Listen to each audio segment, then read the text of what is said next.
January 1st. I didn't really take any time off. I was busy. I was working yesterday all day, but I had to set up 2 venues.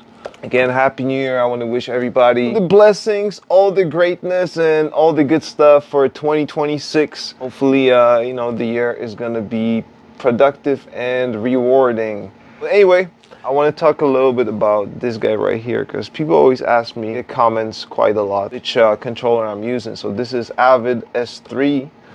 It controls Pro Tools.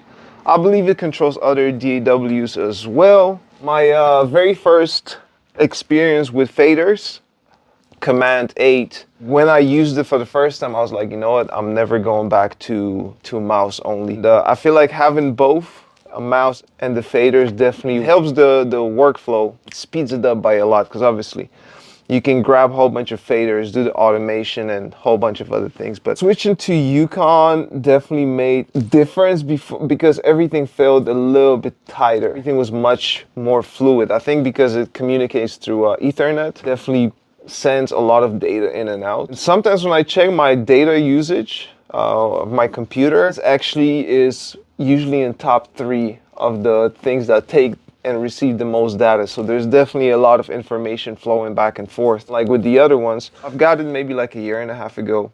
It's a really nice controller. There's a couple of cool features that I like about it. I'm going to try to break it down a little. One of the first cool features that I like about it is those 4 buttons right here. I mean, they're not really buttons, it's more like a pad or something. One good thing about this, actually, you can do it with the whole entire board. One cool thing about it, you can program every single knob to whatever you want it to be. A couple of things that I tweaked and changed when it comes to custom shortcuts on the S3. So one of my main things that I did, I switched the bank. So the bank and nudge of the banks are right here. But for me, because banking is such a big part of mixing, I needed to have it closer to mouse. So I put them right here on those those 4 buttons right here.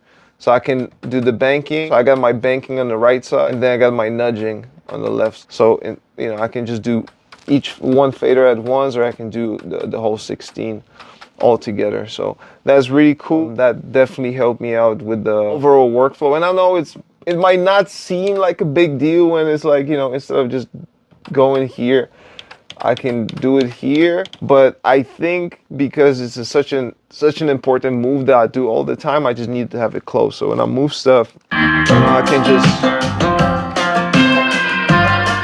The cool things about it, and obviously it's like there's so many things, but I'm making a video for TikTok. I'm not trying to break it down 100%.